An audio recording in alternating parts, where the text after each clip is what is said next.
প্রিয় ভাইরা, আল্লাহ রাব্বুল আলামিন নবীদেরকে অনেক বৈশিষ্ট্য দিয়েছে। তার মধ্যে আমি কটা বলছিলাম? 10টা বৈশিষ্ট্যের কথা বলছি। 1 নম্বর, আল্লাহ রাব্বুল আলামিন সকল নবীর মাধ্যমে সকল নবীকে আল্লাহ পাক ওহী পাঠিয়েছেন। সুবহানাল্লাহ। কি পাঠিয়েছেন? ওহী পাঠিয়েছেন। এটা আল্লাহ এবং নবী ওনারাই ভালো জানে। আল্লাহু আকবার। প্রিয় ভাইরা, সকল নবীকে আল্লাহ ওহী পাঠিয়েছেন কার মাধ্যমে? হযরত জিবরাইল আলাইহিস সালামের মাধ্যমে। যখনকার যে নবীর কিতাব নাজিল হয়েছে, ওই কিতাব আল্লাহর পক্ষ থেকে মিডিয়া ছিলেন কে? হযরত জিবরাইল আলাইহিস সালাম। প্রিয় ভাইরা, সূরা নিসার 163 নম্বর আয়াত আল্লাহ পাক বলছেন, ইন্না আওহাইনা ইলাইকা কামা আওহাইনা ইলা নূহিন ওয়ান নাবিয়িনা মিন বা'দি। সুবহানাল্লাহ। নবী হে, আমি আপনার প্রতি ওহী নাযিল করেছি। নবী হে, আমি আপনার প্রতি ওহী নাযিল করেছি, যেভাবে আমি নাযিল করেছি নবী নূহ আলাইহিস সালাম এবং ওনার পরবর্তীতে যারা ছিল সকলের প্রতি। সুবহানাল্লাহ। নবী নূহ আলাইহিস সালাম, ইয়াকুব আলাইহিস সালাম, নবী ইসহাক আলাইহিস সালাম, নবী ইব্রাহিম আলাইহিস সালাম, নবী ইয়াকুব আলাইহিস সালাম, নবী ইসুফ আলাইহিস সালাম, এইভাবে করে যত নবী রাসূল আল্লাহ জমিনে আসছে প্রত্যেকের উপর আল্লাহ পাক কি নাযিল করছেন? বলে ওহী নাযিল করছেন। প্রিয় ভাইরা, তাহলে 1 নম্বরটা কি? প্রত্যেক নবী রাসূলের উপরে আল্লাহ পাক কি নাযিল করছেন? ওহী নাযিল করছেন। 2 নম্বর, নবীদেরকে আল্লাহ রাব্বুল আলামিন যে জাতি গোষ্ঠীর কাছে পাঠিয়েছেন তারা ওই ভাষায় কথা বলতেন। সুবহানাল্লাহ। বুঝতে পারেন কথাটা মনে হয়? নবীকে আল্লাহ পাক যে জাতির কাছে পাঠাইছে, এখন যদি মালয়েশিয়াতে যদি আল্লাহ নবী পাঠাইতো, উনি যে আরবি ভাষায় কথা বলতে, এটা বুঝতো? কথা বুঝেন না? বুঝতো নাকি? যদি ধরেন বাংলাদেশে নবী পাঠাইতো, উনি যদি আরবি ভাষায় কথা বলতে, বুঝতো না। এই জন্য আল্লাহ রাব্বুল আলামিন যেই দেশের মধ্যে, যেই সম্প্রদায়ের মধ্যে আল্লাহ পাক নবী পাঠিয়েছেন, ওই নবীকে ওই ভাষা শিখিয়ে আল্লাহ পাক নবী করে পাঠিয়েছেন। সুবহানাল্লাহ। তার প্রমাণ কি? সূরা ইব্রাহিমের 4 নম্বর আয়াতে আল্লাহ পাক বলছেন, ওয়ামা আরসালনা মিন রাসূলিন ইল্লা বিলিসানি কওমিহি লিয়ুবাইয়িনা লাহুম। আল্লাহু আকবার। আমি যখনই কোনো নবী রাসূল পাঠিয়েছি, তাকে তার স্বজাতির ভাষাভাষী করে পাঠিয়েছি। সুবহানাল্লাহ। যাতে সে তাদের সামনে সত্যকে সুস্পষ্টভাবে বলতে পারে। আল্লাহু আকবার। 3 নম্বর, প্রিয় ভাইরা, সকল নবীর চরিত্র ছিল অতুলনীয়। সুবহানাল্লাহ। নবীরা ছিল কি বলেন? মাসুম। নবীরা কি ছিল? কি মাসুম, উত্তম চরিত্রের অধিকারী। নবীদের কোনো কি ছিল না? গুনাহ ছিল না। মানুষকে তাদের দিনের কথা বলতেন। নবীদের কাছে এই জন্য আল্লাহ রাব্বুল আলামিন নবীদেরকে সর্বোত্তম চরিত্র অধিকারী করে আল্লাহ রাব্বুল আলামিন আল্লাহ জমিনে পাঠিয়েছেন। সুবহানাল্লাহ। সূরা কালামের 4 নম্বর আয়াতে, 68 নম্বর সূরার কালামের 4 নম্বর আয়াতে আল্লাহ পাক বলছেন, ওয়া ইন্নাকা লাআলা খুলুকিন আযীম। সুবহানাল্লাহ। নবী হে, নিশ্চয়ই আপনি অধিষ্ঠিত মহা চরিত্রের মধ্যে। সুবহানাল্লাহ। কার কথা? আল্লাহর কথা। 4 নম্বর, প্রত্যেক নবীকে আল্লাহ রাব্বুল আলামিন মুজিজা দিয়েছেন। কি দিয়েছেন? মুজিজা দিয়েছেন। মুজিজা নিয়ে গত সপ্তাহে কিন্তু অনেক কথা বলছি। মুজিজা হলো কি? যে কোনো শক্তিশালী জিনিসকে দুর্বল করে দেওয়ার ক্ষমতা যার থাকে তাকে মুজিজা বলে। সুবহানাল্লাহ। বুঝতে পারছেন না কথাটা মনে হয়? যে কোনো শক্তিশালী জিনিসকে দুর্বল করার ক্ষমতা যার থাকে তাকে কি বলে? মুজিজা বলে। আর এই মুজিজা দেওয়া হয়েছিল প্রত্যেক নবী এবং রাসূলকে। প্রিয় ভাইরা, আর হযরত দাউদ আলাইহিস সালামের মুজিজা আমি গত সপ্তাহে বলছিলাম। ওনার কি মুজিজা ছিল বলেন তো? উনি লোহাকে হাত দিয়ে চাপ দিলে লোহা গলে গলে এখান দিয়ে পড়ে যেত। সুবহানাল্লাহ। উনি চাইলে উনি অস্ত্র তৈরি করতো, যে কোনোভাবে চাইলে এভাবে চাপ দিলে লোহা গলে পড়তো, যে কোনোভাবে চাইলে তিনি কি লোহাটা যে কোনো অস্ত্র তৈরি করতে পারতো। আল্লাহ রাব্বুল আলামিন নবী দাউদ আলাইহিস সালামকে এমন সুন্দর কণ্ঠ দিয়েছেন, সমুদ্র পাড়ে গিয়ে উনি যদি ওনার জাবুর কিতাব যদি উনি তেলাওয়াত করতেন, ওনার এই কিতাবের সুরের তাড়না সমস্ত সমুদ্রের মাছগুলি চলে আসতো। সুবহানাল্লাহ। এই ছিল কার? হযরত দাউদ আলাইহিস সালামের মুজিজা। প্রিয় ভাইরা, নবী সুলাইমান আলাইহিস সালামের মুজিজা কি ছিল? বিনা ইঞ্জিনে, তখন কোনো কি এরোপ্লেন ছিল না, ফ্লাইট ছিল না। এত বড় সিংহাসন নিয়ে, সৈন্য সামানা, মাল সামানা নিয়ে সারা দুনিয়া ভ্রমণ করে বেড়াইতো। সুবহানাল্লাহ। কত বড় পাওয়ার আল্লাহ রাব্বুল আলামিন নবী সুলাইমান আলাইহিস সালামকে আল্লাহ পাক প্রদান করেছেন। তাই না, সমস্ত পশু পাখি, জীব জানোয়ার, আল্লাহ সৃষ্টিকুলে যা কিছু আছে সমস্ত জিনিসে তিনি কথা বুঝতে পারতেন। সুবহানাল্লাহ। শুধু তাই না, এমনকি পিঁপড়ার ভাষা তিনি বুঝতেন। কিসের ভাষা? পিঁপড়ার ভাষা। প্রিয় ভাইরা, 3 নম্বর, নবী সালেহ আলাইহিস সালামের মুজিজা কি ছিল? গত সপ্তাহে বলছিলাম, উনি উটনি বের করছে। এখানে আমি সংক্ষেপে আপনাকে বলতেছি। ওনার কওমেরা বলছে, নবী সালেহ, তুমি যে সামুদ সম্প্রদায় ছিল, ওনার সম্প্রদায়ের নাম কি বলেন? সামুদ সম্প্রদায়। নবী সালেহ, তুমি যে আল্লাহর নবী, এই কথা আমি বিশ্বাস করুন কিভাবে? ওই যে পাহাড় দেখা যায়, যদি ওই পাহাড় থেকে তুমি যদি একটা উটনি বের করে আনতে পারো, এই মুহূর্তে ওই উটনি একটা বাচ্চা দিবে, প্রসব করবে, বাচ্চা দিবে, ওলানের মধ্যে দুধ আসবে, ওই দুধ আমরা সবাই খাবো, তারপর তোমার ঈমান আনবো। আল্লাহু আকবার। নবী সাল্লাল্লাহু আলাইহি ওয়াসাল্লাম দোয়া করলেন, আল্লাহ রাব্বুল আলামিন দোয়া কবুল করলেন। পরিশেষে তারা কিন্তু ঈমান আনে নাই, না আনার কারণে আল্লাহ রাব্বুল আলামিন তাদেরকে, ওই জাতিকে আল্লাহ পাক ধ্বংস করে দিয়েছে। আল্লাহু আকবার। প্রিয় ভাইরা, নবী মুসা আলাইহিস সালাম মুজিজা ছিল কি? হাতের লাঠি। ওনার আমল ছিল কি? জাদুর প্রবলন। কি ছিল বলেন? জাদুর প্রবলন। হাতের লাঠি যেখানে ফেলে দিত, সাথে সাথে কি হয়ে যেত? সর্বপরিণত। সুবহানাল্লাহ। প্রিয় ভাইরা, নবী ঈসা আলাইহিস সালাম 5 নম্বর, ওনার মাইন্ড ব্লোয়িং মুজিজা ছিলেন। কি ছিল? Mind blowing. কেমন? কারো চোখে স্পর্শ করলে চোখটা কি অন্ধ চোখ কি হইতো? ভালো হয়ে যেত। কারো স্কিনে টাচ করলে স্কিন পরিষ্কার হয়ে যেত। সুবহানাল্লাহ।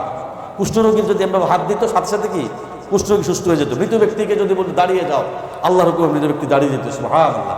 এটা ছিল কার মুজিজা? নবী ঈসা আলাইহিস সালামের মুজিজা। রাসূলুল্লাহ সাল্লাল্লাহু আলাইহি ওয়াসাল্লামের মুজিজা ছিল কি? সবচেয়ে বড় মুজিজা ছিল কি? আল কোরআন। সুবহানাল্লাহ। ওনার জীবনে আমরা কিতাবের মধ্যে পাইছি সর্বনিম্ন মুজিজা ছিল 3000-এর বেশি। কত হাজারের বেশি? 3000-এর বেশি। প্রিয় ভাইরা, রাসূলুল্লাহ সাল্লাল্লাহু আলাইহি ওয়াসাল্লামের 3000 মুজিজার মধ্যে সবচেয়ে বড় মুজিজা কি ছিল বলেন তো? আল কোরআন। কোরআনের মধ্যে যে আল্লাহ পাক দিয়ে দিলেন সমস্ত সাহিত্য, সমস্ত কাব্য, সমস্ত কবিত্ব সেকালের এই কোরআনের কাছে মাথা নত করে দিল। সুবহানাল্লাহ। শুধু সেকালে নয়, আজকের এই কালে, ভবিষ্যৎকালে এবং কিয়ামত পর্যন্ত কোরআনের মান মুজিজা কোনোদিন শেষ হবে না। সুবহানাল্লাহ। কার কথা? আল্লাহর কথা। প্রিয় ভাইরা, তাহলে সবচাইতে বেশি মুজিজা কে পাইছে? রাসূলুল্লাহ সাল্লাল্লাহু আলাইহি ওয়াসাল্লাম। প্রিয় ভাইরা, যখন আল্লাহ রাব্বুল আলামিন যে নবীকে যে মুজিজা দিয়েছেন, নবী চলে গেছে, মুজিজাও তার শেষ হয়ে গেছে। আল্লাহু আকবার। প্রিয় ভাইরা, একমাত্র নবী মুহাম্মদ রাসূলুল্লাহ সাল্লাল্লাহু আলাইহি ওয়াসাল্লাম আল্লাহ রাব্বুল আলামিন যে শ্রেষ্ঠ মর্যাদা, এই শ্রেষ্ঠ মর্যাদা দিয়েছেন, এই নবী চলে গেছে, কিন্তু নবীর মুজিজা কিয়ামত পর্যন্ত রয়ে গেছে। সুবহানাল্লাহ।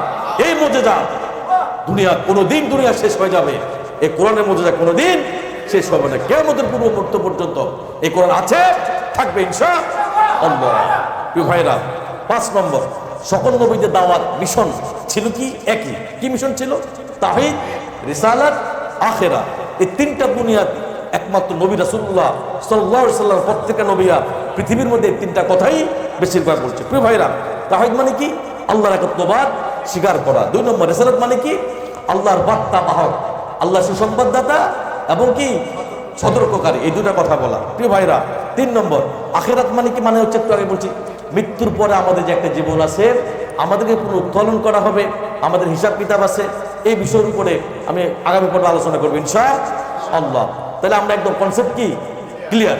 মৃত্যুর পরে যে আমাদের যে জীবনটা আছে, এবং কোন নবীর কথার সাথে কোন নবীর কথার অমিল হয় নাই। খেয়াল করেন, কিন্তু কোন নবীর কথার সাথে কোন নবীর কথার অমিল বা বেমিল হয় নাই। কারণ নবীরা কখনো মন গড়া কোনো কথা বলতেন না। কারণ কি কারণে?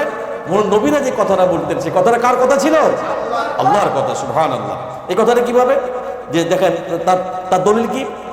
সূরাতুল 59 নম্বর সূরা হাসরের 7 নম্বর আয়াতে আল্লাহ পাক বলছেন, ওয়ামা আতাকুমুর রাসূলু ফাখুযুহু। আল্লাহু আকবার। নবী হে, রাসূল তোমাদেরকে যা দিয়েছে তা তোমরা গ্রহণ করো। সুবহানাল্লাহ। রাসূলগণ তোমাদেরকে যা দিয়েছে তা তোমরা গ্রহণ করো। তো নবীরা আমাদেরকে কি দিয়েছে? তাওহীদের দাওয়াত দিয়েছে, আল্লাহ একত্ববাদের স্বীকার করো। নবীরা কি বলছে? নবী রাসূল আল্লাহ কি বলছে? আল্লাহ একত্ববাদের স্বীকার করো। খবরদার আল্লাহর সাথে কাউকে শরীক করা যাবে না। ওয়ালা ইউশরিক বিইবাদাতি রাব্বিহি আহাদা। সুবহানাল্লাহ। তোমরা আল্লাহ একত্ববাদের স্বীকার করো, খবরদার আল্লাহর ইবাদতের সাথে কোনো শরীক করো না। আল্লাহর ইবাদতের সাথে কোনো শরীক করো না। কার কথা? আল্লাহর কথা। প্রিয় ভাইরা, ওয়ামা নাহাকুম আনহু ফান্তাহু। এর অর্থ হলো, আর তোমাকে যা নিষেধ করেছে তা থেকে তোমরা বিরত থাকো। মানে কি? নবীরা তোমাদেরকে যে কথা থেকে নিষেধ করছে, খবরদার এই কাজ করা যাবে না। কি করা যাবে না? অন্যায় করা যাবে না। কি করা যাবে না? অপরাধ করা যাবে না। কি করা যাবে না? পিছনে মানুষের মুনাফিকি করা যাবে না। একটু আগে মুনাফিকের আয়াত করছেন, আমার সামনে হুজুর হুজুর এরকম আছে না নাই? কিন্তু পিছনে আপনারা পাস দেয়, এরকম লোক আছে না নাই? সামনে কিন্তু আপনার হুজুর হুজুর করে, পিছনে আপনার বদনাম করে। এরা হচ্ছে সবচেয়ে বড় মুনাফিক। কার কথা? আল্লাহর কথা। ইন্নাল মুনাফিকিনা ইখাদিউনা আল্লাহ ওয়া হুয়া খাদিউহুম। নিশ্চয়ই মুনাফিকরা আল্লাহর সাথে ধোঁকাবাজি করে। কার কথা? আল্লাহর কথা। এরা কিরকম ধোঁকাবাজি করে? মানুষের সামনে একরকম, আল্লাহু ইয়াশহাদু ইন্নাল মুনাফিকিনা লাকাযিবুন, নিশ্চয়ই মুনাফিকরা মিথ্যাবাদী, ধোঁকাবাজ। এরা সমাজের সবচেয়ে নিকৃষ্ট মানের মানুষ। কার কথা? আল্লাহর কথা। এরা সামনে এক কথা বলে, পিছনে এক কথা বলে। আপনার সামনে আপনাকে শ্রদ্ধা করে, সম্মান করে, কিন্তু পিছনে আপনার কি করে? কথা বলে, কি করে? বদনাম করে। তাহলে নবীরা যে কথা বলছে, এই কথা আল্লাহ, ওমা নাহাকুম আনহু ফান্তাহু, নবীরা তোমাদেরকে যা নিষেধ করেছে, খবরদার। যেটা থেকে তোমাদেরকে বিরত থাকতে বলছে, খবরদার, সেটা থেকে তোমরা বিরত থাকো। কি কার কথা? আল্লাহর কথা। নবীরা বলছে অন্যায় করা যাবে না, অপরাধ করা যাবে না, জিনা করা যাবে না, মুনাফিকি করা যাবে না, সুদ খাওয়া যাবে না, মানুষের বদনাম করা যাবে না, মানুষের পিছনে মানুষের ক্ষতি করা যাবে না। তুমি হকভাবে চলো, সঠিকভাবে চলো, স্ত্রীর হক আদায় করো, সন্তানের হক আদায় করো, এবং সুন্দরভাবে ব্যবসা বাণিজ্য পরিচালনা করো। যেখানে থাকবা আল্লাহকে রাজি খুশি রেখে, আল্লাহ রাসূলকে রাজি খুশি করে জীবনকে পরিচালিত করো। তাহলে দুনিয়া সাকসেস, তুমি আখিরাতও সাকসেস। সুবহানাল্লাহ। কার কথা? আল্লাহর কথা। পরবর্তী আয়াতের শেষ অংশে আল্লাহ পাক বলছেন, ওয়াত্তাকুল্লাহ, বান্দারে বান্দা, যেখানে যে অবস্থানে থাকে না কেন, তুমি একমাত্র তোমার রব। তুমি অন্যায় করো, অপরাধ করো, জিনা করো, খারাপ কাজ করো, মেসেজ সেন্টারে যাও, এখানে তোমার মা নাই, বাবা নাই, স্ত্রী নাই, সন্তান নাই, কেউ তোমাকে দেখে না। আল্লাহ এখানে ওয়াত্তাকুল্লাহ, যখন যে কাজটাই করবা তখন তুমি আল্লাহকে ভয় করো। সুবহানাল্লাহ। এটা রেখে আল্লাহু ইয়ালামু মা তাসনাউন, আল্লাহু ইয়ালামু মা তা'লামুন, কিরামান কাতিবিন ইয়ালামুনা মা তাফআলুন। বান্দা, এখানে তোমার মা নাই, বাবা নাই, স্ত্রী নাই, সন্তান নাই, তুমি ভাবছো অন্যায় করো, অপরাধ তো তুমি পার পেয়ে যাবে। আল্লাহ বলে, বান্দারে বান্দা, তুমি যা করো সব আমি আল্লাহ জানি। সুবহানাল্লাহ। আল্লাহু ইয়ালামু মা তাসনাউন, আল্লাহু ইয়ালামু মা তা'লামুন। বান্দা, আমি সব জানি। ফায়গফিরু লিমান ইয়াশা ওয়া ইউআযযিবু মান ইয়াশা। আমার ইখতিয়ার, আমি কাকে মাফ করব, আমি কাকে মাফ করব না। কার ইখতিয়ার? আল্লাহর ইখতিয়ার। প্রিয় ভাই, ওয়াত্তাকুল্লাহ ইন্নাল্লাহা শাদীদুল ইকাব।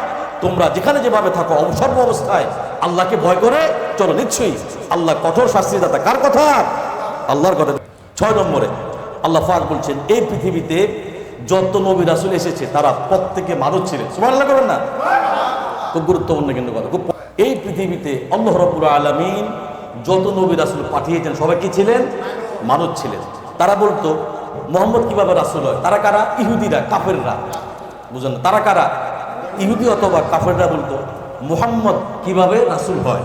নাউজুবিল্লাহ মিন যালিক। সে তো বাজারে যায়, আমরাও যাই, আমাদের মারলে কাটলে রক্ত বের হয়, তেমনি ওনাকে মারলে কাটলেও রক্ত বের হয়। তারা বলতো আল্লাহ রাসূলকে মানুষ না বানিয়ে যদি ফেরেশতা রাসূল হিসেবে পাঠাতো তাহলে ভালো হতো। তারা কার কথা? ইহুদিদের কথা, খ্রিস্টানদের কথা, বেদিনদের কথা, কাফেরদের কথা। এটা হলো তাদের কি তাল বাহানা। কি আমার ভাল লাগে না, আমি খাইতাম না, কত রকমের বাহানা করবো। কি আমি এই বইলে সংসার করতাম না। আপনার বাহানা কোনো শেষ আছে নাকি? কারণ আমাদের গার্লফ্রেন্ডের অভাব নাই, আপনার তো বয়ফ্রেন্ডের অভাব নেই। কথা বুঝেন না মনে হয়? আপনি যদি আমি এই বাড়িতে যাইতাম না, কারণ আপনার তাল বাহানা তো আপনি দেখাবেন। কি এখন আমরা ইসলাম ধর্ম গ্রহণ করতাম না, এখন তো তাল বাহানা হেরে দেখাইবো, আমি দেখাবো নাকি? কথা বুঝেন না? এখন হেদায়েত কার হাতে? আল্লাহর হাতে। প্রিয় ভাইরা, প্রিয় ভাইয়েরা, আল্লাহ যদি ফেরেশতা পাঠাতো নবী বানিয়ে, তাহলে তারা কি বলতো জানেন নাকি? তারা বলতো রাসূল যদি মানুষ হতো তাহলে আমাদের দুঃখ কষ্ট বুঝতে পারতো। ফেরেশতা তো খাবার লাগে না, ঘুম লাগে না, এরা বুঝবে কি করে আমাদের কষ্ট? তখন বলবে ফেরেশতারা আবার কিভাবে নবী হয়? ফেরেশতারা আবার কিভাবে নবী হয়? কি কথা বুঝতে পারছেন না? এখন এটা দলিল লাগবে না? সূরা কাফের 110 নম্বর আয়াতে আল্লাহ পাক বলছেন, কুল ইন্নামা আনা বাশারুম মিথলুকুম ইউহা ইলাইয়া আন্নামা ইলাহুকুম ইলাহুন ওয়াহিদ। সুবহানাল্লাহ। কুল ইন্নামা আনা বাশার। নবী খেয়াল করেন, নবীরা যে মানুষ ছিলেন দলিল দরকার আছে না নাই? আল্লাহ কোরআনে বলতেছে কুল ইন্নামা আনা বাশারুন। অনেকে বলে নবী নূরের তৈরি। আল্লাহু আকবার। এখন আল্লাহ এখানে বলতেছেন নবী হে আপনি বলে দেন কথা, কিন্তু নবী হে আপনি বলেন কুল ইন্নামা, আমি তোমাদের মতো করে, আনা বাশারুন, আমি তোমাদের মতো করে একজন মানুষ। সুবহানাল্লাহ। এখানে আল্লাহ বলছি কি, আমি নবী হে আপনি বলেন আমি তোমাদের মতো করে একজন মানুষ। সুবহানাল্লাহ করেন না প্রিয় ভাইয়েরা। তবে আমার প্রতি ওহী আসে, বেশ কম শুধু এতটুকু, আমার প্রতি ওহী আসে, তোমাদের কাছে ওহী আসে না। কুলিন্নামা আনা বাশারুম মিসলুকুম ইউহা ইলাইয়া আন্নামা ইলাহুকুম ইলাহু ওয়াহিদ ফামান কানা ইয়ারজু লিকা রাব্বিহি ফালইআমাল আমালান সালিহান ওয়ালা ইশরিক বিইবাদাতি রাব্বিহি আহাদা। সুবহান। নবী হে আপনি বলেন আমি তোমাদের মতো করি একজন মানুষ। তবে বেশ কম এতটুকু, আমার মাঝে ওহী আসে, তোমাদের মাঝে ওহী আসে না। তোমাদের মাবুদ, তোমাদের আল্লাহ, আমাদের আল্লাহ, তোমার যে আল্লাহ, আমার যে আল্লাহ। সুবহানাল্লাহ। তোমার প্রথমটার দলিল দিছিলাম সূরা কাহফের 110 নম্বর আয়াত। আমরা নবী হে আপনি বলেন আমি তোমাদের মতো করি একজন মানুষ। এখন সূরা ইব্রাহিমের 14 নম্বর আয়াতে দেখি আল্লাহ পাক কি বলছেন। আল্লাহ পাক বলছেন ক্বালাত লাহুম রুসুলুহুম ইন নাহনু ইল্লা বাশারুম মিথলুকুম ওয়ালাকিন্নাল্লাহু ইয়ামুন্নু আলা মান ইয়াশাউ মিন ইবাদিহি। সুবহানাল্লাহ। নবী হে তাদের নবীগণ তাদের কাছে বলেছিল বাস্তবিক আমরা তোমাদের মতো করে একজন মানুষ। প্রত্যেক নবী বলেছিলেন, প্রত্যেক নবী এই আয়াতের মূল কনসেপ্ট আল্লাহ পাক বলছেন, প্রত্যেক নবী বলছে প্রত্যেক জাতির কাছে আমি তোমাদের মতো করি। তোমরা যেমন মানুষ, তোমরা যেমন ঘর সংসার করো, তোমার যেমন পরিবার দরকার, স্ত্রী সন্তান দরকার, আমার আল্লাহ পাক সেটা দরকার দিচ্ছে। সুবহানাল্লাহ। অতএব আমাকে দেখে তোমরা ভয় পেও না, খবরদার কোনো চিন্তা করো না। আমার ভিতরে যা আছে তোমার ভিতরে যা আছে, বেশ কম এতটুকু, আমি আল্লাহর প্রেরিত নবী এবং রাসূল। সুবহানাল্লাহ। আমি সিলেক্টেড, আমি ইলেকশন করে নবী হই নাই। আল্লাহ পাক আমাকে চয়েস করছে, আল্লাহ আমাকে ভালোবাসছে, আল্লাহ আমাকে ভালো করে ভালোবেসে নবী বলে দুনিয়ার মধ্যে পাঠিয়েছে। সুবহানাল্লাহ। কার কথা? আল্লাহর কথা। এবং আল্লাহ তার বান্দাদের মধ্যে যার ইচ্ছা তার প্রতি তিনি কি বিশেষ অনুগ্রহ প্রদান করেন। সুবহানাল্লাহ। তার মানে কি বোঝা যাচ্ছে আল্লাহ পাক সবাইকে নবী বানায় না, আল্লাহ যাকে সিলেক্টেড করে সে কি হইতে পারে, নবী হইতে পারে। আয়াতের পরবর্তী অংশে আল্লাহ পাক বলছেন ওয়ামা কানা লানা আন না'তিয়াকুম বিসুলতানিন ইল্লা বিইذনিল্লাহ। সুবহানাল্লাহ। আর আল্লাহর হুকুম ছাড়া তোমাদের কোনো মুজিজা দেখানোর এখতিয়ার বা শক্তি বা পাওয়ার আমাদের নাই। সুবহানাল্লাহ। কত বড় মারাত্মক কথা। আল্লাহর হুকুম ব্যতীত তাহলে তুহান তাকাসি তাও সাইয়েদ তাবুলবু আপা নবী দাঙ্গ রাসূল সাল্লাল্লাহু সুবহানাল্লাহ। তুহান কাছে কিতা পাওয়ার মুজিজা সুম্মা বারু কিতা বলে সুম্মা বলে। সুবহানাল্লাহ। কার কথা? আল্লাহর নবীরা বলতেছেন আল্লাহর হুকুম ব্যতীত, আল্লাহ কোরআনের কথা, তারা কোনো মুজিজা দেখানোর এখতিয়ার, তাদের ক্ষমতা নাই। কার কথা? আল্লাহর কথা। তাহলে আমরা বুঝতে পারছি নবীরা কি ছিলেন বলেন? অথবা নবীরা কি ছিলেন? সাধারণ মানুষ না শ্রেষ্ঠ মানুষ? ওই যুগের শ্রেষ্ঠ মানুষ কে ছিলেন? ওই যুগের নবী। সুবহানাল্লাহ। আর এই যুগের সর্বশ্রেষ্ঠ মানব কুলের শিরোমণি, নবীদের নবী, রাসূলের রাসূল, আমার নেতা, আপনার নেতা, বিশ্ব নেতা নবী মুহাম্মদ আহমদ রাসূলুল্লাহ সাল্লাল্লাহু আলাইহি ওয়াসাল্লাম। তাহলে আমরা বুঝতে পারছি নবীরা কি ছিলেন? শ্রেষ্ঠ মানুষ। মানব কুলের শ্রেষ্ঠ মানুষ হিসাবে আল্লাহ রাব্বুল আলামিন সর্বোত্তম মর্যাদা দিয়ে, সর্বোচ্চ চরিত্রের অধিকারী দিয়ে আল্লাহ রাব্বুল আলামিন নবী রাসূল পাঠিয়েছেন। প্রিয় ভাইরা, 7 নম্বরে আল্লাহর পাঠানো নবী রাসূলগণ তারা সকলে পুরুষ ছিলেন। সুবহানাল্লাহ করেন না? কত মারাত্মক কথা। কিন্তু আল্লাহ রাব্বুল আলামিন যত নবী রাসূল দুনিয়াতে পাঠিয়েছেন সবাই কি ছিলেন? কথা বলেন, কি ছিলেন? কথা বলেন, কি ছিলেন? পুরুষ ছিলেন। এখন কেন পুরুষ ছিলেন আমি পরবর্তী বলছি। আল্লাহ নারীদেরকে নবী বানান নাই। কারকে বানান নাই? নারীদেরকে নবী বানান নাই। তার কারণ হলো অনেক সময় মিলিটারি বাহিনী গঠন করতে হয়। খেয়াল করেন, অনেক সময় কি করতে হয়? মিলিটারি বাহিনী গঠন করতে, বিভিন্ন সময় বড় দায়িত্ব, লিডারশিপ দিতে হয়, যুদ্ধ পরিচালনা করতে হয়। প্রিয় ভাইরা, নারীদের পক্ষে এটা করা কি সম্ভব না। আবার কিছু জটিলতা আছে। গর্ভে সন্তান আসলে তারা ঠিকঠাক মতো চলাফেরা করতে পারে না। আবার সন্তান হলে তাদেরকে লালন পালন করতে হয়, ইত্যাদি বিভিন্ন জটিলতার কারণে আল্লাহ রাব্বুল আলামিন নারীদেরকে নবী, সুবহানাল্লাহ, আল্লাহ রাব্বুল আলামিন সকল নবীকে এবং রাসূলকে পুরুষের মধ্যে থেকে সিলেক্টেড করে পাঠিয়েছেন। সুবহানাল্লাহ। এটা দলিলটা কি? সূরা ইউসুফের 109 নম্বর আয়াতে আল্লাহ পাক বলছেন ওয়ামা আরসালনা মিন ক্বাবলিকা ইল্লা রিজালান নুহি ইলাইহিম মিন আহলিল কুরা। সুবহানাল্লাহ। আল্লাহ কন আমি আপনার আগে যত নবী রাসূল পাঠিয়েছেন তারা সকলে বিভিন্ন জনপদের বসবাসকারী মানুষ ছিল, তাদের প্রতি আমি আল্লাহ ওহী নাজিল করেছি। সুবহানাল্লাহ। আমার আপনার আগে যত নবী রাসূল আমি পাঠিয়েছি তারা বিভিন্ন জনপদের মানুষ ছিল, অধিবাসী ছিল, তারা পুরুষ ছিল। সুবহানাল্লাহ বলেন। আয়াতের পরবর্তী অংশ আল্লাহ পাক বলছেন আফালাম ইয়াসিরু ফিল আরদি ফায়ানযুরু কাইফা কানা আকিবাতুল্লাযীনা মিন ক্বাবলিহিম। আল্লাহু আকবার। আল্লাহ বলে তারা কি পৃথিবী বিচরণ করে না, ভ্রমণ করে না, দেখেনি? তারা কি পৃথিবী বিচরণ করেনি? তারা কি পৃথিবী ভ্রমণ করে নাই? দেখেনি তাদের পূর্ববর্তী জাতি সমূহের পরিণাম কি হয়েছিল? সুবহানাল্লাহ। মানুষ কি পৃথিবী ভ্রমণ করে না? আফালাম ইয়াসিরু, তোমরা ভ্রমণ করো, দেখো নবী লূত আলাইহিস সালাম সম্প্রদায়ের কি অবস্থা হয়েছিল। তোমরা ভ্রমণ করে দেখো নবী সালেহ আলাইহিস সালামের সম্প্রদায়ের কি অবস্থা হয়েছিল। তোমরা ভ্রমণ করে দেখো নবী লূত আলাইহিস সালাম সম্প্রদায়ের কি অবস্থা হয়েছিল।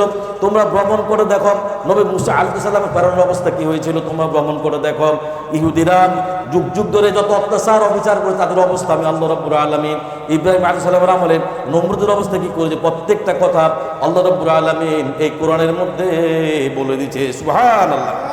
প্রিয় ভাইয়েরা, সূরা নাহলের 43 নম্বর আয়াতে আল্লাহ পাক বলছেন ওয়ামা আরসালনা মিন ক্বাবলিকা ইল্লা রিজালান নুহি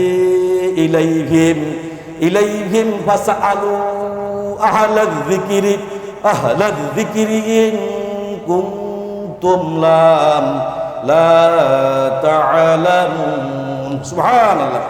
আল্লাহ নবী হে আপনার পূর্বে আমি অন্য কাউকে নয় কেবল পুরুষ মানুষকে রাসূল করে পাঠিয়েছি। সুবহানাল্লাহ। কি মারাত্মক কথা। আল্লাহ কয় নবী হে আপনার পূর্বে অন্য কাউকে নয়, কোনো নারীকে নয়, কোনো বেঈমানকে নয়, আমি যাদেরকে পাঠিয়েছি পুরুষ করে এবং দিনের পুরো দায়িত্ব দিয়ে আমি আল্লাহ রাব্বুল আলামিন নবী এবং রাসূল করে আপনার জমিনের মধ্যে পাঠিয়েছি। সুবহানাল্লাহ। যাদের প্রতি আমি ওহী নাজিল করেছি। সুবহানাল্লাহ। হে বিশ্বাসীগণ, যদি এই বিষয়ে তোমরা জানা না থাকেন তবে তারা জ্ঞানী, তাদেরকে তোমরা জিজ্ঞেস করে দেখো পূর্বেকার নবী যারা ছিল তারা কি পুরুষ ছিল নাকি মহিলা ছিল। আল্লাহু আকবার। 8 নম্বর, প্রত্যেক নবীকে আল্লাহ তাআলা একটি নবী আলা ট্রেনিং দিয়ে জমিনের মধ্যে পাঠিয়েছে। সুবহানাল্লাহ করবেন না? প্রিয় ভাইরা, আল্লাহ তাআলা কোন নবী রাসূলকে হঠাৎ করে দায়িত্ব দেন না। খেয়াল করেন, কিন্তু আল্লাহ রাব্বুল আলামিন কোন নবী রাসূলকে হঠাৎ করে কোন নবী আলার দায়িত্ব দেন নাই, বরং আগে থেকেই তাদেরকে শিক্ষা, হেদায়েত, ট্রেনিং, পরীক্ষা নিরীক্ষার মাধ্যমে সমস্ত গুণাগুণ দিয়ে অনেক জ্ঞানের অধিকারী করে আল্লাহ রাব্বুল আলামিন আল্লাহর দুনিয়া আখিরাতের কল্যাণ দিয়ে এবং আল্লাহ রাব্বুল আলামিন দুনিয়া আখিরাতে যত জ্ঞান আছে ওই যুগের নবীকে সমস্ত জ্ঞান দিয়ে আল্লাহ রাব্বুল আলামিন রিসালাতের সমস্ত দায়িত্ব দিয়ে আল্লাহ রাব্বুল আলামিন আল্লাহ জমিনে পাঠিয়েছেন। সুবহানাল্লাহ।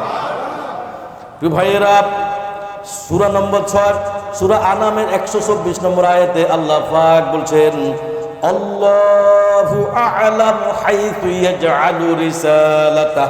আল্লাহু আকবার। আল্লাহ গড, অথচ আল্লাহ ভালো জানেন তিনি তার রিসালাতের দায়িত্ব কার উপরে ন্যস্ত করবেন। সুবহানাল্লাহ। তাহলে আমরা বুঝতে পারছি যাকে নবী বানানো হয় তাকে আল্লাহ রাব্বুল আলামিন ওই সময়কার যোগ্য উত্তরসূরি করে ওই সময়কার যোগ্যতা বানিয়ে ওই সময়কার আল্লাহ রাব্বুল আলামিন সমস্ত পাওয়ার অ্যাবিলিটি ক্ষমতা দিয়ে নবী এবং রিসালাতের যত দায়িত্ব আছে সমস্ত শিক্ষা দিয়ে আল্লাহ রাব্বুল আলামিন নবী এবং রাসূল করে আল্লাহ জমিনে পাঠিয়েছেন। সুবহানাল্লাহ। কারণ উনি মোকাবেলা করতে হবে কাফেরদের বিরুদ্ধে, ইহুদিদের বিরুদ্ধে, নাসারাদের বিরুদ্ধে, যারা দুনিয়ার মধ্যে ফাসাদ সৃষ্টিকারী, যারা দুনিয়ার মধ্যে বেদীন, যারা দুনিয়ার মধ্যে শিরক মূর্তি পূজা করতেন, এদের বিরুদ্ধে যুদ্ধ করার জন্য, আল্লাহর একত্ববাদ বোঝানোর জন্য, রিসালাত বোঝার জন্য, আখিরাত বোঝার জন্য আল্লাহ রাব্বুল আলামিন এই কাজ নারীর দ্বারা সম্ভব হবে না। এই জন্য আল্লাহ রাব্বুল যুগ যুগ ধরে পুরুষ এবং পুরুষের কাছ থেকে আল্লাহ রাব্বুল আলামিন রিসালাতের দায়িত্ব দিয়ে নবী এবং রাসূলকে আল্লাহ জমিনে পাঠিয়েছেন। সুবহানাল্লাহ। 9 নম্বর, যত নবী দাওয়াত নিয়ে আসছেন, তারা সকলে চ্যালেঞ্জের মুখোমুখি হয়েছেন। কিসের মুখোমুখি? কথা বলেন, কিসের মুখোমুখি হয়েছে? চ্যালেঞ্জের মুখোমুখি হয়েছে। প্রিয় ভাইরা, নির্যাতিত হয়েছেন। এটা 9 নম্বর পয়েন্ট। কত নম্বর পয়েন্ট? 9 নম্বর পয়েন্ট। এমনকি অনেক নবীকে শহীদ পর্যন্ত করা হয়েছে। আল্লাহু আকবার। প্রিয় ভাইরা, বনী ইসরাইলের লোকেরা তাদের নিজেদের গোত্রের মধ্যে থেকে মতান্তরে জানা যায় 70,000 নবীকে তারা হত্যা করেছে। আল্লাহু আকবার। কত হাজার? 70,000। এমনকি আমাদের নবী রাসূলুল্লাহ সাল্লাল্লাহু আলাইহি সাল্লামকে হত্যা করার ষড়যন্ত্র করা হয়েছিল। ঠিক না? রাইট না? প্রিয় ভাইরা, আল্লাহ রাব্বুল আলামিন দয়া করে রাসূলুল্লাহ সাল্লাল্লাহু আলাইহি সাল্লামকে মক্কা থেকে মদিনা হিজরত করে নিয়ে যায়। সুবহানাল্লাহ। ওখানে গিয়ে আল্লাহ রাব্বুল আলামিনকে প্রাণে বাঁচিয়ে দিলেন। আল্লাহ পাক সমস্ত রাজত্ব, বাদশাহিত্ব, সমস্ত দুনিয়ার বাদশাহিত্ব আল্লাহ রাব্বুল আলামিন হিজরতের মাধ্যমে রাসূলুল্লাহ সাল্লাল্লাহু আলাইহি সাল্লামকে দিয়ে দিয়েছেন। সুবহানাল্লাহ। তাহলে আমরা বুঝতে পারি 9 নম্বর পয়েন্টটা কি? সেটা হলো কি? সমস্ত নবীরা দাওয়াত দিয়েছেন। কি দিয়েছেন? দাওয়াত দিয়েছেন। দিনের কথা বলছেন। কি দিয়েছেন? দিনের কথা বলছেন। প্রিয় ভাইরা, তাহলে আমরা বুঝছি যে রাসূলুল্লাহ সাল্লাল্লাহু আলাইহি সাল্লামের উপরে কি আসছে? ওহী আসছে। প্রত্যেক নবীর উপরে যেভাবে ওহী আসছে, তাহলে আমাদের নবীর উপরে কি আসছে? ওহী আসছে। আল্লাহ পাক বলছেন সূরা আলাকের 1 থেকে 5 নম্বর আয়াতে আল্লাহ পাক বলছেন ইকরা বিসমি রাব্বিকাল্লাযী খলাক। সুবহানাল্লাহ। পড়ো নবী হে, আপনি পড়েন তোমার প্রতিপালকের নামে, যিনি সবকিছুর সৃষ্টি করেছেন। সুবহানাল্লাহ। খলাকাল ইনসানা মিন আলাক, তিনি মানুষকে সৃষ্টি করেছেন একমাত্র জমাট রক্ত দ্বারা। সুবহানাল্লাহ। ইকরা রাব্বুকাল আকরাম, এবং পড়ো তোমার প্রতিপালকের নামে, যিনি সর্বপ্রেক্ষা বেশি মহানুভব। সুবহানাল্লাহ। আল্লাযী আল্লামা বিল কলাম, যিনি কলম দ্বারা শিক্ষা দিয়েছেন। আল্লামাল ইনসানা মা লাম ইয়ালাম। আল্লাহু আকবার। মানুষকে শিক্ষা দিয়েছেন যা মানুষ জানতো না, এই শিক্ষা আল্লাহ রাব্বুল আলামিন মানুষকে দিয়েছেন। সুবহানাল্লাহ। তো ভাইয়েরা, কোরআনের ওহী যখন রাসূলুল্লাহ সাল্লাল্লাহু আলাইহি ওয়াসাল্লামের কাছে আসলো, আল্লাহর নবী কাঁপতে কাঁপতে ওনার জ্বর চলে আসছে। সুবহানাল্লাহ। আমাদের আম্মা জান খাদিজাতুল কুবরা রাদিয়াল্লাহু তাআলা আনহা এর চাচাতো ভাই ছিলেন ইঞ্জিল কিতাবের পণ্ডিত। তো তিনি তার চাচাতো ভাইয়ের কাছে নবীজিকে নিয়ে গেলেন আর বললেন কি হয়েছে? খালি বলছেন আমার শীত লাগছে, আমাকে কম্বল দ্বারা তোমরা চাপা দাও। খাদিজা রাদিয়াল্লাহু তাআলা আনহা চাচাতো ভাইয়ের কাছে নবীজিকে সূরা আলাকের 5টি আয়াতের বর্ণনা দিলেন। নবীজির কথা শুনে বললেন, মুহাম্মদ তুমি সাধারণ মানুষ নয়, তুমি এ যুগের নবী এবং রাসূল। সুবহানাল্লাহ। নবীজির কথা শুনে বললেন, মুহাম্মদ আখিরি নবী হবা তুমি, যে তোমার কাছে এসেছেন তিনি সব নবীদের কাছে এইভাবে করে ওহী নিয়ে আসছে। সুবহানাল্লাহ। আর জেনে রাখো মুহাম্মদ, তোমার এলাকার লোকেরা একদিন তোমাকে এলাকা ছাড়া করবে। তোমার মতো এরকম রিসালাতের দায়িত্ব নিয়ে যারা কোনো জাতির কাছে এসেছে তাদের সাথে তারা এইভাবে করে শত্রুতা পোষণ করেছে। আল্লাহু আকবার। প্রিয় ভাইয়েরা, রাসূলুল্লাহ সাল্লাল্লাহু আলাইহি ওয়াসাল্লাম সেদিন ওনার কথা শুনে অবাক হয়েছিলেন। এই জন্য প্রত্যেক নবীকে বাধা বিপত্তি পেরিয়ে দিনের দাওয়াত দেওয়া লাগছে। সুবহানাল্লাহ। কোনো বাধাই নবীদেরকে আটকে রাখতে পারবে না। কার কথা?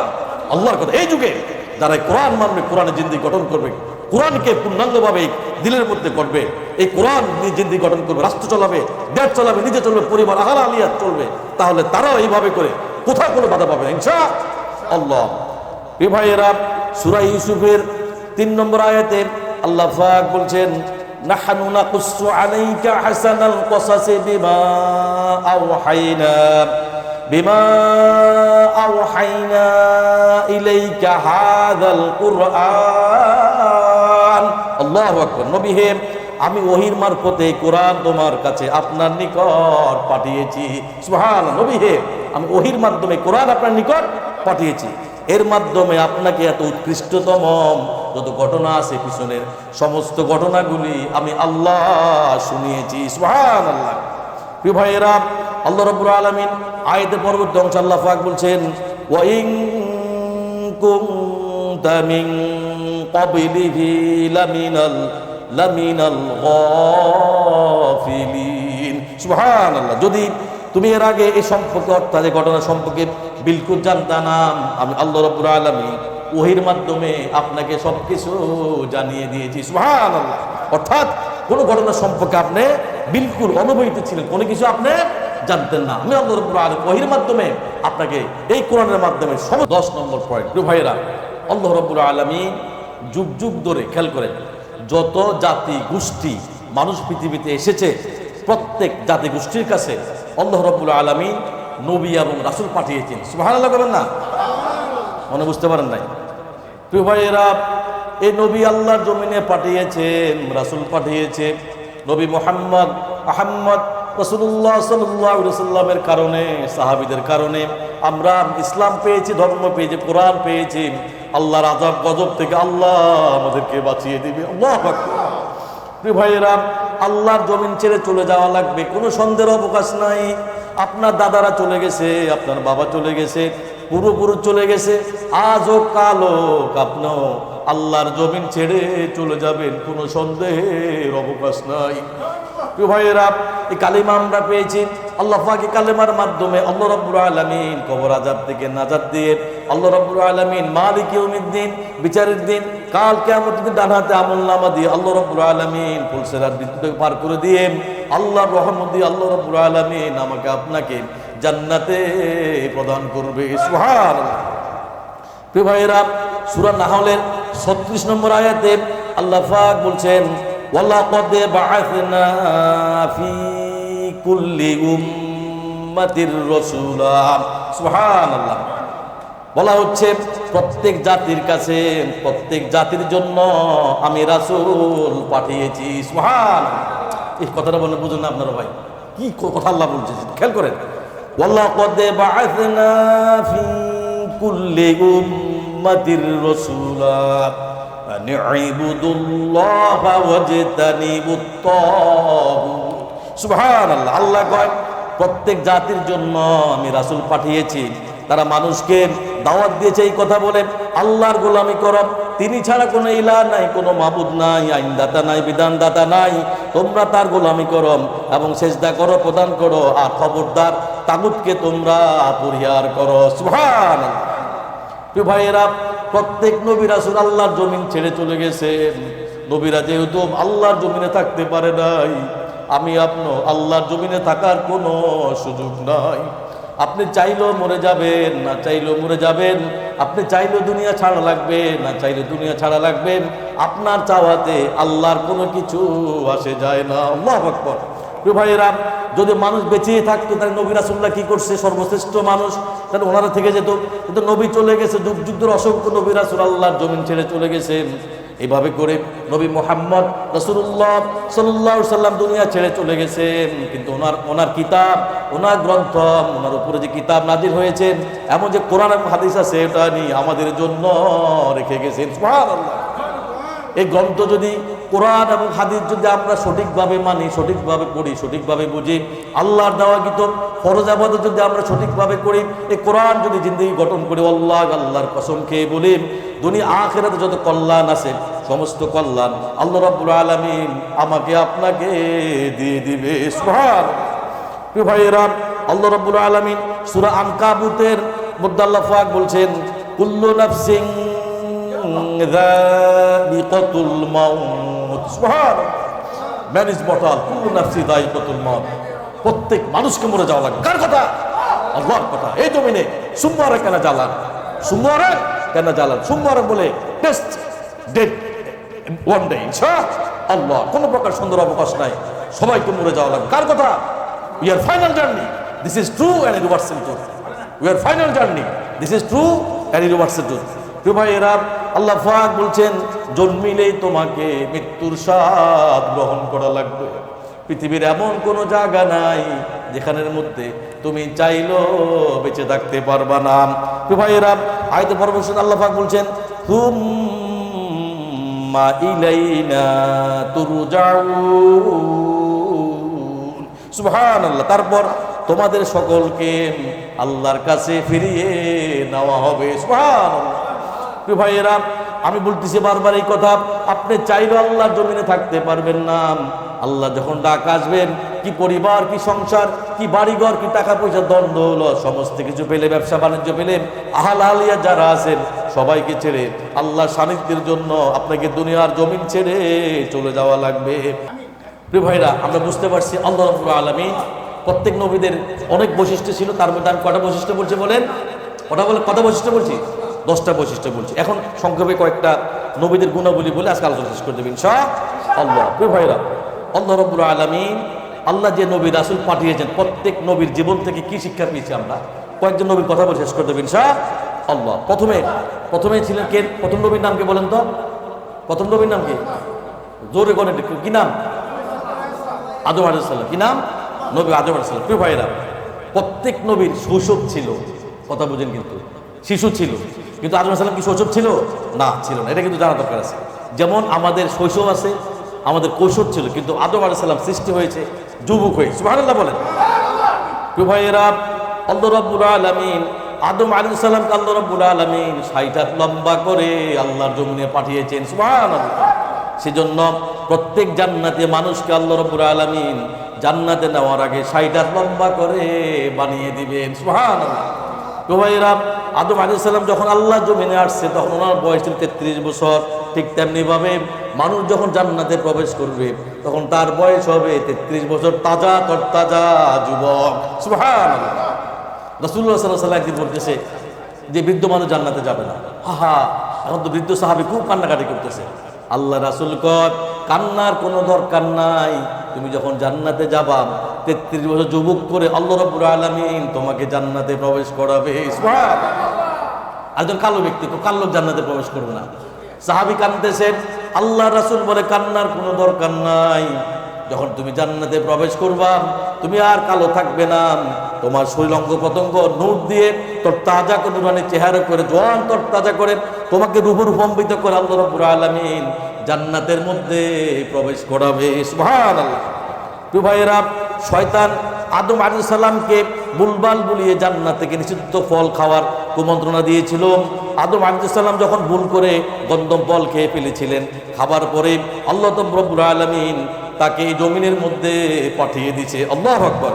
প্রিয় ভাইয়েরা, বাবা আদম আলাইহিস সালাম এবং মা হাওয়া আলাইহিস সালাম কাঁদতে কাঁদতে অনুতপ্ত আল্লাহর কাছে দোয়া করলেন। পরে আমার সাথে আল্লাহ রাব্বুল আলামিন সূরা আরাফের 7 নম্বর আয়াতে আল্লাহ পাক বলছেন, সূরা আরাফের 23 নম্বর আয়াতে আল্লাহ পাক বলছেন আমার সাথে, ক্বালা রব্বানা, পড়েন, ক্বালা রব্বানা যালামনা আনফুসানা ওয়া ইল্লাম তাগফির লানা ওয়া তারহামনা লানাকুনান্না মিনাল খাসিরিন। সুবহানাল্লাহ।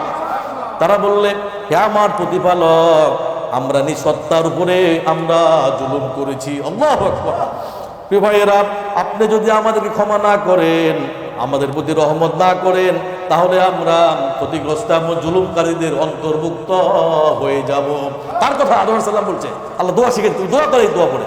প্রিয় ভাইয়েরা, পরে আল্লাহ রাব্বুল আলামিন তাদেরকে ক্ষমা করলেন। আদম আলাইহিস সালামের জীবনী থেকে শিক্ষা অনুতপ্ত, ভুল করা মাত্রই সাথে সাথে আল্লাহর জমিনে তওবা করে নিবেন। আল্লাহু আকবার। শয়তান ভুল করে ভুলের উপর অটুট থাকে, এটা মানুষ, এটাই মানুষ। আর শয়তানের পার্থক্য হইল, শয়তান ভুল করে ভুলের মধ্যে অটুট থাকে, আর মানুষের মধ্যে পার্থক্য হলো মানুষ ভুল করে সাথে সাথে ইস্তেগফার, আল্লাহর কাছে তওবা ইস্তেগফার করে। সুবহানাল্লাহ। প্রিয় ভাইয়েরা, আদম আলাইহিস সালাম জীবনের আমরা শিকার কি, তাওবার দরজা কখনো বন্ধ থাকে না। সুবহানাল্লাহ বলে। শয়তানের ধোঁকা থেকে সাবধানে থাকতে হবে। ভুল করলে আল্লাহর দিকে ফিরে আসতে হবে। ধৈর্য আনুগত্যের মাধ্যমে দুনিয়ার পরীক্ষায় আমাদেরকে উন্নতি হওয়া লাগবে। সুবহানাল্লাহ বলেন। আল্লাহ পাক বলছেন, আম হাসিবতুম আন তাদখুলুল জান্নাতা ওয়ালাম্মা ইয়ালামিল্লাহুল্লাযীনা জাহাদু মিনকুম ওয়া ইয়ালামাস সাবিরিন। প্রিয় ভাইয়ের জন্য বলি, অপরাধ করেছেন, অন্যায় করেছেন, ছোট গুনাহ করেছেন, বড় গুনাহ করেছেন, সাথে সাথে আল্লাহর নিকট তওবা করেন। প্রিয় ভাইয়েরা, অন্যায় করেছেন, জিনা করেছেন, পাপাচার লিপ্ত হয়েছেন, আল্লাহ কয়, বান্দা, তোমার গুনাহ যত বড় হোক না কেন, আমার রহমত তার চাইতে কয়েক লক্ষ গুণে বেশি বড়। সুবহানাল্লাহ। প্রিয় ভাইয়েরা, অন্তর থেকে, দিল থেকে যদি একবার পড়েন, আস্তাগফিরুল্লাহ আল্লাযী লা ইলাহা ইল্লা হুয়াল হাইয়ুল কাইয়্যুম ওয়া আতুবু ইলাইহি, আস্তাগফিরুল্লাহ ইন্নাল্লাহা গফুরুর রহিম। আল্লাহি, আল্লাহর কসম খেয়ে বলছি, আমার রব আমার মালিক দিল থেকে অন্তর থেকে যদি আপনি বলে থাকেন আর যদি গুনাহ যদি না করেন, আল্লাহর কসম খেয়ে বলছি আপনার জীবনের সমস্ত গুনাহগুলি আল্লাহ মাফ করে দিয়েছে। সুবহানাল্লাহ বলেন। 2 নম্বর, ইসলামের অন্যতম শ্রেষ্ঠ নবী যাকে আল্লাহ রাব্বুল আলামিন আউয়ালুর রাসূল বা প্রথম রাসূল হিসেবে আল্লাহ প্রেরণ করেছেন। সুবহানাল্লাহ বলেন। তো ভাইরা, যিনি আল্লাহর জমিনে 950 বছর দাওয়াত দিয়েছেন। কত বছর? 950 বছর। আল্লাহ পাক সূরা আনকাবুতের আয়াত নম্বর 14 আল্লাহ পাক বলছেন, আল্লাহ পাক বলছেন, ওয়ালাকাদ আরসালনা নূহান ইলা কওমিহি ফালাবিথা ফীহিম আলফা সানাতিন ইল্লা 50 আমা। আল্লাহ কন, আমি নূহকে তার সম্প্রদায়ের কাছে পাঠিয়েছিলাম, সে তাদের মধ্যে অবস্থান করেছিল 50 বছর। সুবহানাল্লাহ বলেন। 50,000 বছর বুঝছেন? 50 কম, আল্লাহ কোরআনের কথা। 950 বছর। কত বছর? 950 বছর। পরবর্তী অংশে আল্লাহ পাক বলছেন, ফাআখাযাহুমুত তুফানু ওয়া হুম যালিমুন। আল্লাহ কন, অতঃপর তাদের অন্যায়ের কারণে 950 তাদেরকে দাওয়াত দিয়েছে, তারা আমার দাওয়াত গ্রহণ করে নাই, আল্লাহর তাওহীদ তারা মানে নাই, রিসালাতকে তারা স্বীকার করে নাই। কারণে আল্লাহ রাব্বুল আলামিন প্লাবন দিয়ে, বন্যা দিয়ে তাদেরকে গ্রাস করে আল্লাহর জলিম থেকে জালেমদেরকে বিদায় করে দিয়েছে। কার কথা? আল্লাহর কথা। প্রিয় ভাইরা, তাহলে এখানে বোঝা গেছে যে নূহ আলাইহিস সালামের জীবন থেকে আমরা কি শিখলাম? ধৈর্য এবং আল্লাহর প্রতি অধিক আস্থা পোষণ করা। সুবহানাল্লাহ বলেন। নিজ পুত্র অবাধ্য হয়েছিল, তা সত্ত্বেও তিনি তার দায়িত্ব থেকে কিন্তু এক কিঞ্চিত পরিমাণ, চুল পরিমাণ সরে যায় নাই। পরিবারের কাছে পরীক্ষার মুখোমুখি হয়েছেন। আল্লাহ রাব্বুল আলামিন নূহ আলাইহিস সালামকে আল্লাহ রাব্বুল আলামিন তাকে রক্ষা করলেন এবং তার জাতিকে আল্লাহ পাক চিরতরে শেষ করে দিলেন। কার কথা? আল্লাহর কথা। তাহলে বোঝা গেছে আল্লাহ পাক বলছেন সূরা আনকাবুতের 15 নম্বর আয়াতে আল্লাহ পাক বলছেন, ফাআনজাইনাহু ওয়া আসহাবাস সাফিনাতি ওয়াজআলনাহা আয়াতাল লিল আলামিন। আল্লাহ কয়, অতঃপর আমি নূহ এবং তার নৌকা বাহিনীকে রক্ষা করলাম এবং এটাকে জগৎবাসীর জন্য আমি আল্লাহ রাব্বুল আলামিন একটি নিদর্শন হিসাবে রেখে দিলাম। সুবহানাল্লাহ। প্রিয় ভাইরা, ইব্রাহিম আলাইহিস সালামের জীবনী থেকে আমরা কি শিক্ষা পেলাম? নবী ইব্রাহিম আলাইহিস সালাম আল্লাহর কোনো আদেশই দ্বিধাবোধ করেন নাই। আল্লাহ কোনো আদেশই কি করেন নাই? দ্বিধাবোধ করেন নাই, বরং বিনা প্রশ্নে তা মেনে নিয়েছে। সুবহানাল্লাহ বলেন। প্রিয় ভাইয়েরা, পুত্র ইসমাঈল আলাইহিস সালামকে কুরবানি করার নির্দেশ পাওয়ার পরও তিনি আল্লাহর আদেশে পালন করতে প্রস্তুত হয়েছিলেন। সুবহানাল্লাহ। তাওহীদের প্রচার, শিরকের বিরুদ্ধে তিনি সংগ্রাম। তিনি নিজের পিতাকে এবং গোটা জাতিকে মূর্তি পূজার বিপক্ষে দাঁড়িয়েছিলেন। কে ছিলেন তিনি? নবী ইব্রাহিম আলাইহিস সালাম। তিনি ছিলেন তাওহীদের পক্ষে এবং তাওহীদের দাওয়াত আল্লাহ জমিনে সবচেয়ে বেশি কঠোরভাবে উনি প্রথম দিয়েছিলেন। সুবহানাল্লাহ বলেন। এবং অগ্নি নিক্ষেপের মতো চরম পরীক্ষার মুখোমুখি নবী ইব্রাহিম সাল্লাল্লাহু হয়েছিলেন। সুবহানাল্লাহ বলেন। প্রিয় ভাইয়েরা, কুরবানির প্রকৃত মর্মান্তিক শিখিতে, কুরবানির মতো এত প্রকৃত মর্মান্তিক, এত বড় পরীক্ষা, এদের সবচেয়ে প্রিয় জিনিস, নিজের আপন সন্তানকে কোরবানি করতে একটু তিনি দ্বিধাবোধ করেন নাই। সুবহানাল্লাহ। আল্লাহর জন্য উৎসর্গ করার জন্য সমস্ত মন মানসিকতা আল্লাহ রাব্বুল আলামিন নবী ইব্রাহিম আলাইহিস সালামকে আল্লাহ দিয়ে দিয়েছেন। সুবহানাল্লাহ। প্রিয় ভাইয়েরা, আল্লাহ রাব্বুল আলামিন পবিত্র কোরআনের মধ্যে বলছেন, ওয়া ইযি বিতালা ইব্রাহিম রব্বুহু বিকালিমাতিন ফাতাম্মাহুন। আল্লাহ কয়, যখন ইব্রাহিম আলাইহিস সালাম তার রব কয়েকটি পরীক্ষা করেছিল, তিনি প্রত্যেকটা পরীক্ষা উত্তীর্ণ হয়েছে। আল্লাহ রাব্বুল আলামিন এই পরীক্ষা উত্তীর্ণ হওয়ার কারণে আল্লাহ রাব্বুল আলামিন তখনকার আমলে সমস্ত মানুষের নেতা আল্লাহ রাব্বুল আলামিন নবী ইব্রাহিম আলাইহিস সালামকে আল্লাহ বানিয়ে দিয়েছেন। সুবহানাল্লাহ। তাহলে মুসলমান জাতির পিতার নাম কি বলেন? নবী ইব্রাহিম আলাইহিস সালাম। কি নাম? নবী ইব্রাহিম আলাইহিস সালাম। ওনার থেকে আমরা কি শিখলাম? প্রিয় ভাইয়েরা, নবীদের মধ্যে সবচাইতে বেশি পরীক্ষার সম্মুখীন হয়েছে নবী ইব্রাহিম আলাইহিস সালাম। বৃদ্ধ বয়সে বাবা হওয়া, স্ত্রী এবং নিজেদের কলিজার টুকরা সন্তানকে দেশান্তরিত করা, নিজের কলিজার টুকরা সন্তানকে কোরবানি করা, ভয়াবহ আগুন থেকে নিক্ষিপ্ত হওয়া, উনি প্রত্যেক পরীক্ষায় আল্লাহ রাব্বুল আলামিন ধৈর্যের মাধ্যমে প্রত্যেক পরীক্ষায় নবী ইব্রাহিম আলাইহিস সালাম পাস করেছেন। সুবহানাল্লাহ। বহু বছর পর সন্তান না থাকলেও তিনি আল্লাহর প্রতি হতাশ হন নাই এবং অবশেষে আল্লাহ রাব্বুল আলামিন ওনাকে নবী ইসমাঈল আলাইহিস সালাম এবং নবী ঈসা আলাইহিস সালামের নামে দুজন নবী সন্তান আল্লাহ পাক প্রদান করে। সুবহানাল্লাহ। শিক্ষা, ঈমান, আনুগত্য, তাওহীদ, ত্যাগ ধৈর্য, দাওয়াত, আল্লাহর প্রতি নির্ভরতা, এবং এই গুণাগুণগুলি আল্লাহ রাব্বুল আলামিন নবী ইব্রাহিম সাল্লামের জীবন থেকে আমরা শিখতে পারি। সুবহানাল্লাহ বলেন। সর্বশেষ আলোচনা নবী ইউসুফ আলাইহিস সালাম। প্রিয় ভাইয়েরা, সর্বশেষ আলোচনা হযরত ইউসুফ আলাইহিস সালামের জীবন থেকে আমরা অনেক গুরুত্বপূর্ণ শিক্ষা গ্রহণ করি। কোরআনের মধ্যে তার কাহিনীকে আহসানুল হাসাস, সবচেয়ে সুন্দর কাহিনী বলে বলা হয়েছে। সুবহানাল্লাহ বলেন। নবী ইউসুফ আলাইহিস সালামের নামে কি আছে? একটা সূরা আছে না, সূরার নাম কি? সূরা ইউসুফ। সূরা ইউসুফ পড়লে প্রত্যেকটা ঘটনা আপনারা জেনে যাবেন ইনশাআল্লাহ। আমি সংক্ষেপে একটা কথা শেষ করে দিচ্ছি। প্রিয় ভাইয়েরা, তিনি ছিলেন এত সুন্দর, ভদ্র, আল্লাহ বিরু। আল্লাহ তাকে নবী বানানোর জন্য ছোটবেলা থেকে বিশেষভাবে প্রস্তুত করেছিলেন। ইউসুফ আলাইহিস সালামের অনেক ভাই ছিল, তারা বাবার ভালোবাসায় সম্পৃক্ত হয়ে তাকে কূপের মধ্যে ফেলে দিল, কিন্তু আল্লাহ তাকে রক্ষা করলেন। সুবহানাল্লাহ বলেন। তো ভাইয়েরা, বিশেষ আজিজা পুতিফার তার স্ত্রী জুলেখা বারবার ইউসুফকে প্রলোভন দেখায় এবং একবার তিনি সরাসরি কুপ্রস্তাব প্রদান করে, খেয়াল করেন। কিন্তু মালিকের প্রতি বিশ্বস্ততা এবং আল্লাহর প্রতি ভয় ভীতি, পাপের পরিণতি সম্পর্কে সচেতন ছিলেন কে? নবী ইউসুফ আলাইহিস সালাম। এটি বড় পাপ আর অসৎকর্মের জন্য অনিচ্ছা প্রকাশ করলেন এবং জুলেখার মিথ্যা অপবাদ দিয়ে নবী ইউসুফ আলাইহিস সালামকে জেলের মধ্যে প্রদান করলেন। প্রিয় ভাইয়েরা, ইউসুফ আলাইহিস সালাম নির্দোষ এবং সত্যতা প্রমাণের জন্য আল্লাহ রাব্বুল আলামিন সূরা ইউসুফের 27 নম্বর আয়াতে আল্লাহ পাক বলছেন ওয়া ইন কানা কামিসুহু কুদ্দা মিন দুবুরিন ফাকাযাবাত ওয়া হুয়া মিনাস সাদিকিন। সুবহানাল্লাহ। প্রিয় ভাইয়েরা, আল্লাহ কয়, আর যদি তার জামা পিছন থেকে ছিঁড়ে ফেলা হয় তবে ওই স্ত্রী লোকটি মিথ্যা বলেছে এবং নবী তুমি সত্যবাদী। সুবহানাল্লাহ করবেন না। কুপ্রস্তাব দিছে পিছন থেকে জামা, মানে আল্লাহ বলছে যে জামা দেখি কোন থেকে পিছনে, এটা অনেক বড় ইতিহাস।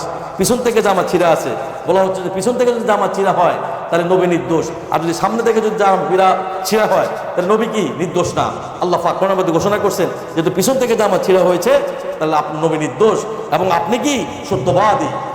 ওয়া হুয়া মিনাস সাদিকিন, আপনি কি সত্যবাদী। প্রিয় ভাইয়েরা, নবী ইউসুফ আলাইহিস সালামকে আল্লাহ রাব্বুল আলামিন কূপের মধ্যে ফেলা হয়েছিল, কূপ থেকে বের করে আবার জেলের মধ্যে গিয়েছিল বিবি জুলেখার কারণে। আল্লাহ রাব্বুল আলামিন ওখান থেকে মুক্ত করে আল্লাহ রাব্বুল আলামিন স্বপ্নের ব্যাখ্যা দেওয়ার কারণে, বাচ্চা তার উপর সন্তুষ্ট হওয়ার কারণে আল্লাহ রাব্বুল আলামিন নবী ইউসুফ আলাইহিস সালামকে উপরে একখান দিয়ে বের করে দিয়েছেন, আরেকখান দিয়ে আল্লাহ রাব্বুল আলামিন বের করে নবী ইউসুফ আলাইহিস সালামকে মিশরের বাদশাহী তো আল্লাহ রাব্বুল আলামিন ওনাকে বানিয়ে দিলেন। সুবহানাল্লাহ। প্রিয় ভাইয়েরা, সূরা ইউসুফের ৫ নম্বর আয়াতে আল্লাহ পাক বলছেন ক্বালা জাআলনি আলা খাযাইনিল আরদ ইন্নী হাফিজুন আলীম। আল্লাহু আকবার। আল্লাহ পাক ইউসুফ বলল, আপনি আমাকে দেশের অর্থ সম্পদের ব্যবস্থা কার্যে নিযুক্ত করেন, নিশ্চিত থাকুন আমি রক্ষণাবেক্ষণে বেশ ভালো পারি এবং আপনার কাজে আমি পূর্ণ জ্ঞান রাখি। সুবহানাল্লাহ বলেন। ভাইয়েরা, এখান থেকে আমরা কি শিখলাম?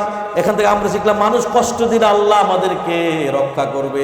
দুনিয়ার সমস্ত মানুষ যদি মিলে আপনাকে মারতে চায় কোনোদিন মারতে পারবে না। যদি আপনার ভাইয়েরা, আপনার শত্রুরা, আপনার বোনেরা, আপনার আহালিয়া যারা আছে, আপনজন যারা আছে, যদি আপনাকে মারতে চান, আল্লাহ যদি না মারে আপনাকে কোনোদিন কেউ মারতে পারবে না। সুবহানাল্লাহ। অন্যায় করলে শাস্তি পাওয়া যায়, কিন্তু ইউসুফ আলাইহিস সালাম অন্যায় না করে কারাগারে গেলেন, কারণ আল্লাহ তাকে পরীক্ষা করেছিলেন। সুবহানাল্লাহ বলেন। জেলে থেকে তিনি ধৈর্য ধারণ করলেন, মানুষকে ভালো পথে ডাকলেন। অনেক কষ্টের পর আল্লাহ রাব্বুল আলামিন তাকে সম্মান এবং দায়িত্ব দিয়ে দিলেন। প্রিয় ভাইয়েরা, নবী ইউসুফ আলাইহিস সালাম ভাইয়েরা ষড়যন্ত্র করে ওনাকে অন্ধকার কূপের মধ্যে ফেলে দিলেন। কূপের একদিক থেকে ওনাকে ফেলে দেওয়া হলো, কূপের অন্য দিক থেকে আল্লাহ রাব্বুল আলামিন ওনাকে উদ্ধার করে আল্লাহ রাব্বুল আলামিন মিশরের আমির বানিয়ে দিলেন। সুবহানাল্লাহ।